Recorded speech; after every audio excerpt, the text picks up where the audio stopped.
'పుష్ప' తగ్గేదేలే అన్నప్పుడే చాలా చాలా రికార్డులు బద్దలయ్యాయి. ఓ రేంజ్‌లో క్రేజొచ్చింది. ఈసారి అస్సలు తగ్గేదేలే అంటున్నాడు. మరి ఏ రేంజ్‌లో ఉండబోతుందో తెలియజేయడానికే ఈ సినిమా నుంచి ఫస్ట్ లిరికల్ సాంగొచ్చింది.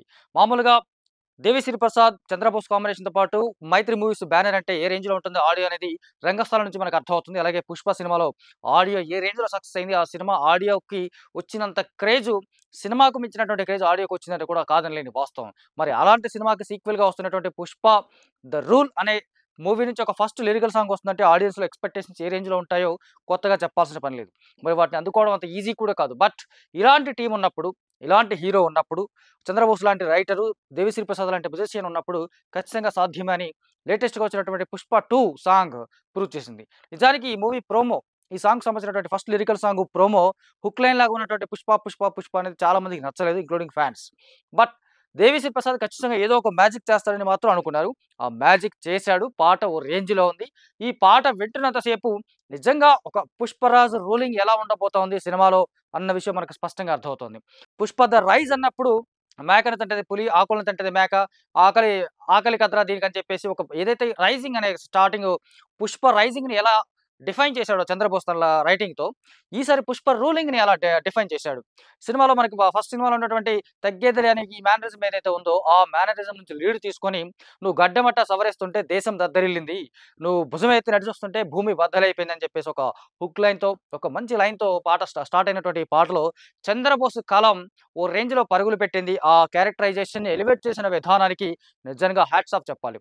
అంటే ఒక క్యారెక్టర్‌ని ఎలివేట్ చేయటం అనేది సాహిత్యంతో ఎంత సాధ్యమవుతుంది అన్న విషయం మనం ఇప్పటికే చాలా చాలా సినిమాలో కొన్ని వందల వేల పాటల్లో చూసుండొచ్చు. బట్ ఈ మధ్య కాలంలో వస్తున్నటువంటి పాటలు చూస్తే గనక 'పుష్పకు' మించినటువంటి క్యారెక్టరైజేషన్‌ని ఎలివేట్ చేసేలాగా ఈ సాంగ్ కనిపిస్తుందనేది ఖచ్చితంగా మనం ఈ పాట చూస్తే అర్థమవుతోంది. "నువ్వు నిలవాలంటే ఆకాశం ఎత్తు పెంచాలి. నిన్ను కొలవాలంటే సముద్రం లోతు ఇంకా తవ్వాలి." ఇలాంటి లైను 'చంద్రబోస్‌కు' మాత్రమే సాధ్యమవుతుంది. ఆ క్యారెక్టరైజేషన్‌కి ఈ లైన్స్ కరెక్ట్‌గా సెట్ అయ్యేలాగా మనకనిపిస్తా ఉన్నాయి. నిజంగా నువ్వు నిలవాలంటే ఆకాశం ఎత్తు పెంచాలి. నిన్ను కొలవాలంటే సముద్రం లోతు. ఈ 2 ఎవరికీ ఇన్ఫినైట్ థింగ్స్ వీటిని. అనంతమైనటువంటి అంశాల్ని ఒక హీరో క్యారెక్టరైజేషన్‌కి ముడిపెట్టి రాయడం అనేది 'చంద్రబోసు' పెన్ పవర్‌కు ఉన్నటువంటి కెపాసిటీని మరోసారి ప్రూవ్ చేస్తోందని అర్థం చేసుకోవచ్చు. ఇక ఇదే పాటలో చరణాలకు సంబంధించి చూసుకుంటే, ఎన్నో వచ్చిన పుష్పకి పాపం కొన్నే రావంట. అదేంటి మనకి వణుకు రాదు, ఓటమి రాదు. ఎన్నో తెలిసిన పుష్పకి పాపం కొన్ని తెలియవంట. అది ఇది భయం లేదు, బెంగ లేదు. ఇలాగా ఉన్నటువంటి లైన్స్ చూస్తో పాటు దీంతో పాటు తల దించితే బానిసవి, తల ఎత్తితే బాదుషావి. బాదుషావి కావాలనుకుంటే ఈ భూమే నీకు తల వంచుద్ది అని చెప్పేసి ఒక ఒక ఒక లైన్. ఏదైతే పుష్ప తను ఎదగటానికి యేసుకున్నటువంటి ఒక తనకంటూ ఒక ఫిలాసఫీ ఉందో, దాన్ని ఈ క్యారెక్టరైజేషన్ లాగా మలుచుకొని చంద్రబోస్ అందించిన సాహిత్యం అద్భుతంగా ఉంది.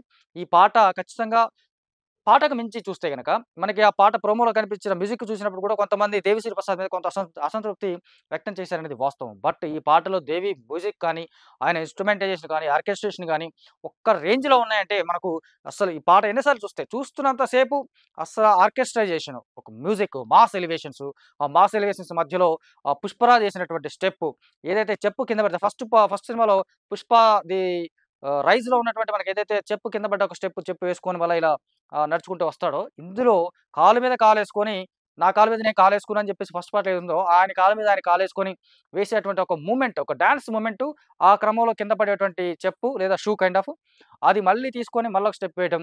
అలాగే అదే స్టెప్‌ని రిపీట్ చేసి ఎవరో ఫోన్ చేస్తే లైన్‌లో ఉండరా అని చెప్పేసి స్టెప్ ఫినిష్ అయిన తర్వాత, ఇప్పుడు చెప్పరా అని చెప్పడం. ఇదంతా అల్లు అర్జున్ స్టైల్‌ని ఎలివేట్ చేస్తా ఉంది. అల్లు అర్జున్ నుంచి ఆయన ఫ్యాన్స్ గాని, ఆడియన్స్ గాని ఏమి ఎక్స్‌పెక్ట్ చేస్తారన్న విషయాన్ని బాగా స్టడీ చేస్తే తప్ప ఇలాంటివన్నీ సాధ్యం కాదు. దానికి ముందే క్యాజుయల్‌గా తీసినటువంటి 'పుష్పని' ఆ రేంజ్‌లో ఇంపాక్ట్ చూపిస్తుందంటే, ఈసారి డబుల్ ఇంపాక్ట్ ఉండాలి ఖచ్చితంగా. అందుకనే ఇన్ని జాగ్రత్తలు తీసుకున్నారేమో అని ఫస్ట్ పాటతోనే చూపించారు. నిజానికి సినిమాకు సంబంధించి అంచనాలు ఉన్నాయి భారీగా. ఆ అంచనాలని నెక్స్ట్ లెవెల్‌కి తీసుకుపోయేలాగా ఫస్ట్ లిరికల్ సాంగే ఒక మ్యాజిక్ చేసింది, చేయబోతుందన్న విషయం మనకు స్పష్టంగా చెప్పొచ్చు.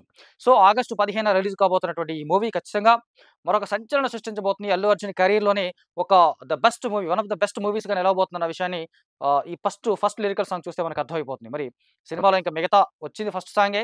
మిగతా సాంగ్స్ ఇంకెలా ఏ రేంజ్‌లో ఉంటాయో, ఉండబోతున్నాయో మనకు అంచనాలకి అందకుండా ఉండడానికి, ఇక అంచనాలకు కూడా అందవు అనేందుకు ఈ పాట కూడా మనకు ఎగ్జాంపుల్‌గా నిలుస్తుంది.